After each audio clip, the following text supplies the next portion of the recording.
তীক্ষ্ণ চিৎকার শুনে চমকে উঠল রবিন, মিলফোর্ড আর মুসা আমান। পুরানো ড্রাইভওয়েতে দাঁড়িয়ে আছে ওরা, চারপাশে আগাছার জঙ্গল, চোখ মস্ত এক পোড়ো বাড়ির দিকে। একপাশ থেকে ভেঙে ফেলা শুরু হয়েছে, নতুন বাড়ি করা হবে। চাঁদের আলোয় কেমন যেন অবাস্তব, রহস্যময় মনে হচ্ছে ভাঙা বাড়িটাকে।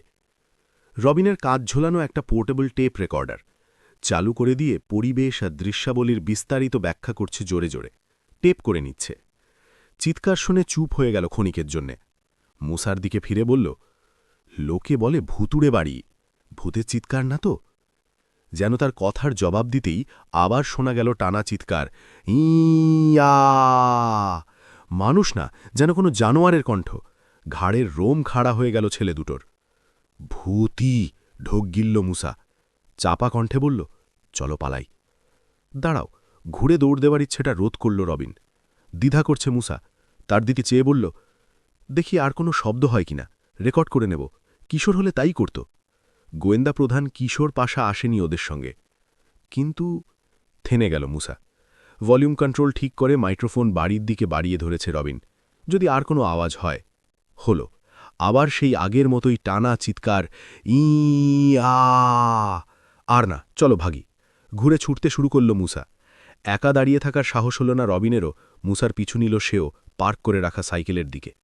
হঠাৎ জোর করে ধরে তাদের থামিয়ে দিল কেউ। আউ! লম্বা এক লোকের উপর হুমড়ি খেয়ে পড়েছে মুসা। রবিনকে ধরেছে বেঁটে আরেকজন। বেশ কয়েকজন লোক যেন মাটি ফুঁড়ে উদয় হয়েছে। গায়ে পড়ার আগে খেয়ালই করেনি দুই গোয়েন্দা। চিৎকার শুনে বোধহয় দেখতে এসেছে লোকগুলো। কি হচ্ছে বাড়িতে? তুমি তো মিয়া ফেলেই দিয়েছিলে আমাকে, মুসাকে বলল লম্বা লোকটা। কিসের চিৎকার? জিজ্ঞেস করল বেটা লোকটা রবিনকে। দেখলাম দাঁড়িয়েছিলে, তারপরই দৌড় দিলে। জানি না, বলল মুসা। ভূত ছাড়া আর কি? ভূত? বোকা কোথাকার! মানুষের চিৎকার, কেউ বিপদে পড়েছে। একই সঙ্গে কথা বলতে শুরু করল ৫-৬ জন লোক। মুসা আর রবিনের উপস্থিতি ভুলেই গেল ওরা। নানা রকম মন্তব্য করছে ওরা। সব কজনই ভদ্রলোক, অন্তত পোশাক আশাকে তাই মনে হচ্ছে। বোধহয় প্রতিবেশী রাতের বেলা পোড়ো গাড়িতে চিৎকার শুনে তদন্ত করে দেখতে এসেছে। চলুন ঢুকে দেখি, প্রস্তাব দিল একজন। অস্বাভাবিক ভারী কণ্ঠ, জোরে জোরে কথা বলে। চাঁদের দিকে পেছন করে রয়েছে লোকটা, চেহারা স্পষ্ট দেখতে পেল না রবিন, তবে গোঁফ আছে দেখা যাচ্ছে। বাড়ি ভাঙা শুনে দেখতে এসেছিলাম, পুরনো বাড়ি, যদি কিছু বেরোয় টেরোয়। চিৎকার শুনেছি তাতে কোনো সন্দেহ নেই। ইট খসে পড়েছে কারো মাথায়। পুলিশকে খবর দেওয়া দরকার, বলল আরেকজন, কণ্ঠে দ্বিধা, পরনে চেক কাটা স্পোর্টস জ্যাকেট। ওরা ঢুকে দেখুক কার কি হয়েছে। নিশ্চয়ই কেউ ব্যথা পেয়েছে, বলল ভারী কণ্ঠ। চলুন আগে আমরাই গিয়ে দেখি, সাহায্য করতে পারি কিনা। পুলিশের জন্য দেরি করলে মরেও যেতে পারে। ঠিকই বলেছেন, সাই দিল ভারী লেন্সের চশমা পরা একজন। চলুন আগে আমরাই গিয়ে দেখি। আপনারা যান, আমি পুলিশ ডেকে আনছি, বলল চেক জ্যাকেট। একজনের সঙ্গে ছোট এক কুকুর, কুকুরের গলার চেন ধরে দাঁড়িয়ে চুপচাপ দেখছিল এতক্ষণ বাড়িটাকে। চেক জ্যাকেটকে ডেকে বলল, আরে কই যাচ্ছেন সাহেব, প্যাঁচার ডাকও হতে পারে, শেষে লোক হাসাবেন তো, থামুন। থেমে গেল চেক জ্যাকেট, দ্বিধা করল, ঘুরল। ঠিক আছে। নেতৃত্ব দিল বিশাল দেহী একজন। কৌতূহলী জনতার সব কজনের মাথাকে ছাড়িয়ে গেছে তার মাথা, সেই অনুপাতে শরীর। বলল, আসুন সবাই যাই, ৬-৭ জন আমরা, টর্চও আছে, ঢুকে দেখি। তেমন কিছু দেখলে পুলিশ ডাকা যাবে। এই যে ছেলেরা, বাড়ি যাও, তোমাদের আসতে হবে না। পাথরের পথ ধরে গটগট করে হেঁটে চলল সে। এক মুহূর্ত দ্বিধা করে অনুসরণ করল অন্যরা। কুকুরের মালিক আর চেক জ্যাকেট রয়েছে সবার পেছনে, নির্ভয় হতে পারছে না। এসো, রবিনের হাত ধরে টানল মুসা। কিসের শব্দ না জেনেই? রবিন যেতে চাইছে না। কিশোর কি ভাববে? তার পিনমারা সইতে পারবে? আমরা গোয়েন্দা, এভাবে চলে যাওয়া উচিত নয়। তাছাড়া এখন আর ভয় কি, অনেক লোক। লোকগুলোর পেছনে রওনা হল রবিন। মাথা নেড়ে একটা দীর্ঘশ্বাস ফেলে মুসা তার পিছু নিল। বাড়ির মস্ত সদর দরজায় এসে দাঁড়ালো লোকগুলো, এখনও দ্বিধাগ্রস্ত। অবশেষে দরজায় ঠেলা দিল বিশালদেহী লোকটা। খুলে গেল পাল্লা, ওপাশে গাঢ় অন্ধকার। টর্চ জ্বালান, বলল নেতা, দেখি কি আছে। নিজের হাতে টর্চ জেলে ভেতরে ঢুকে পড়ল সে। অন্ধকার চিরে দিল আরও ৩টে উজ্জ্বল আলোকরশ্মি। লোকগুলো সব ঢোকার পর ওদের অলক্ষ্যে নিঃশব্দে ভেতরে পা রাখল দুই গোয়েন্দা। বিরাট এক হল রুম, ঘুরিয়ে ঘুরিয়ে আলো ফেলে দেখতে লাগল লোকেরা। বিবর্ণ সিল্কের কাপড়ে দেওয়াল ঢাকা, কাপড়ে আঁকা প্রাচ্যের নানারকম দৃশ্যের রঙও চটে গেছে জায়গায় জায়গায়। হলের এক জায়গা থেকে উঠে গেছে সুদৃশ্য সিঁড়ি, তাতে আলো ফেলল একজন। ওটা থেকে পড়েই বোধহয় 50 বছর আগে ঘাড় ভেঙেছিল চীনা বুড়ো ফার্কোপারের কোণ, বলল যে লোকটা সিঁড়িতে আলো ফেলেছে সে। গন্ধ, 50 বছরে ঘর খোলে নিলে কি কেউ? কে খুলতে যাবে ভূতের বাড়ি? এমন জায়গা ভূত থাকা বিচিত্র নয়, এসে এখন দেখা না দিলেই বাঁচি। যত সব বাজে বকবকানি, বিড়বিড় করল নেতা। আসুন নিচতলা থেকেই খুঁজতে শুরু করি। বড় বড় এক একটা ঘর তন্ন তন্ন করে খোঁজা হতে লাগল। আসবাবপত্র নেই, মেঝেতে পুরু ধুলো। এক প্রান্তের ঘরে পেছনের দেওয়াল অনেকখানি নেই, ওখান থেকেই ভাঙা শুরু করেছে শ্রমিকেরা। কোনো ঘরেই কিছু পাওয়া গেল না, শূন্য বাড়ি। কথা বললেই প্রতিধ্বনি উঠছে, ফলে জোরে কথা বলতে অস্বস্তি বোধ করছে সবাই, ফিসফিস করে বলছে। এ প্রান্তে কিছু নেই, বাড়ির অন্য প্রান্তের দিকে চলল ওরা। বড়সড় একটা পার্লারে চলে এলো। এক প্রান্তে বড় ফায়ারপ্লেস, আরেক প্রান্তে উঁচু জানালা। গুটি গুটি পায়ে ফায়ারপ্লেসের সামনে এসে দাঁড়ালো লোকেরা, অস্বস্তি বাড়ছে। আমাদের দিয়ে হবে না, নিচু কণ্ঠে বলল একজন। পুলিশ? শশ, হুঁশিয়ার করল আরেকজন। বরফের মতো জমে গেল যেন সবাই। শব্দ, ইঁদুর টিদুর, ফিসফিস করে বলল তৃতীয় আরেকজন। আলো নেভান, অন্ধকারে নড়ে কিনা দেখি। নিভে গেল সবকটা টর্চ, ঘন কালো অন্ধকার গিলে নিল যেন মানুষগুলোকে। ধুলোয় ঢাকা ময়লা কাঁচের সার্সি দিয়ে চাঁদের আলো আসছে এত ম্লানভাবে অন্ধকার একটুও কাটছে না। দেখুন, বলে উঠল একজন, গলা টিপে ধরা হয়েছে যেন তার, দরজার কাছে।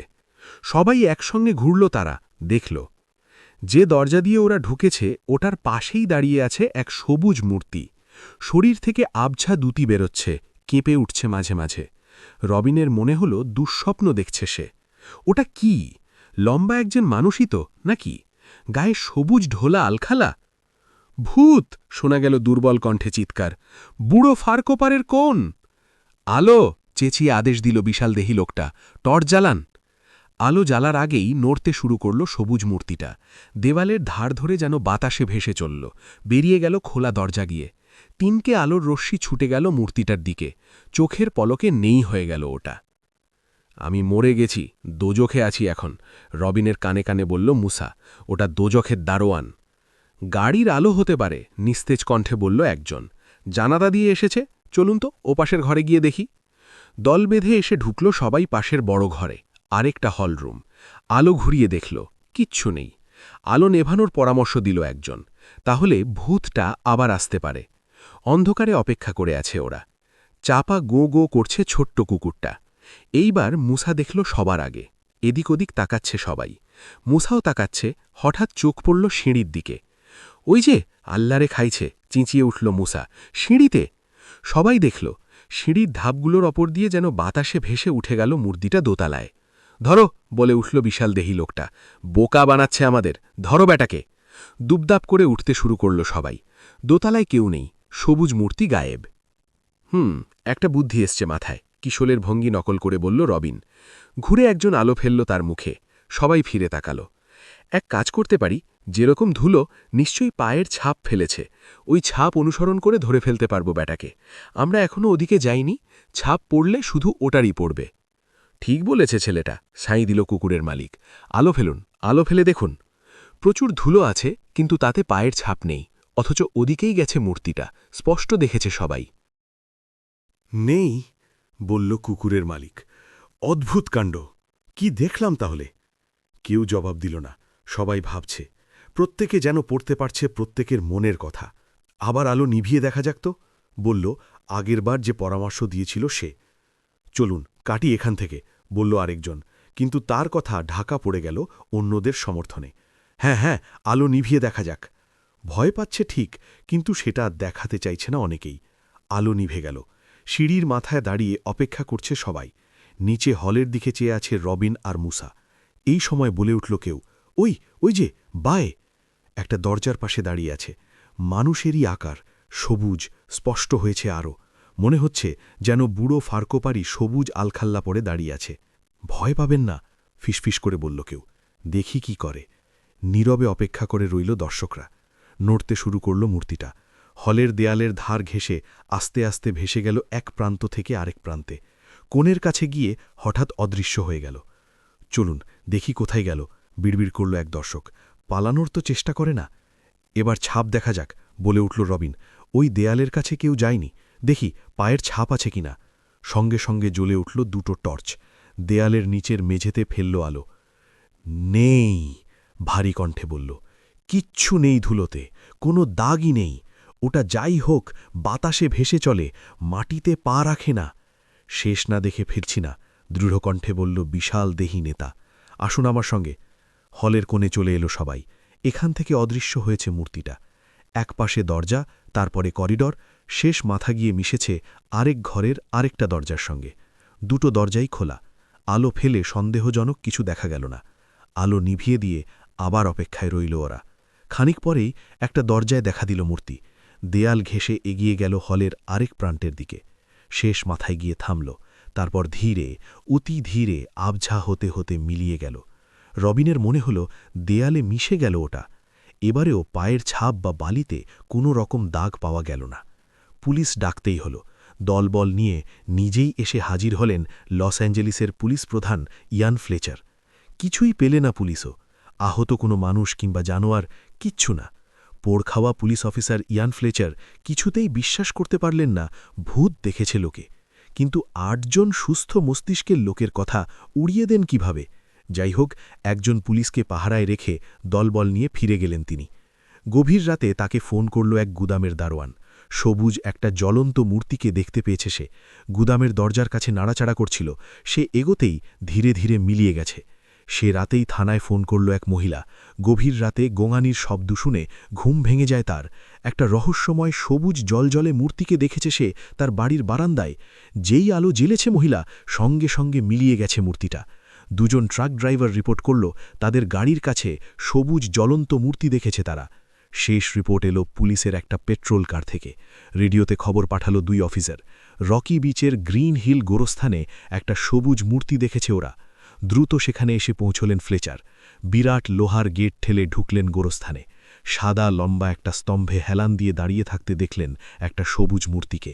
তাকে এগোতে দেখেই যেন ধীরে ধীরে মাটিতে মিশে গেল মূর্তিটা। টর্চ জেলে দেখলেন ফ্লেচার, কিন্তু আর কিছুই চোখে পড়ল না। দ্রুত এসে দাঁড়ালেন স্তম্ভের কাছে। স্মৃতিস্তম্ভ। মৃতের নাম, জন্ম, মৃত্যুর তারিখ আর কিভাবে মারা গেছে লেখা রয়েছে। কিছুতেই বিশ্বাস করতে পারছেন না অভিজ্ঞ পুলিশ প্রধান। কবরটা বুড়ো ফারকোপার কোণের। 50 বছর আগে সিঁড়ি থেকে পড়ে ঘাড় ভেঙে যে মরেছিল।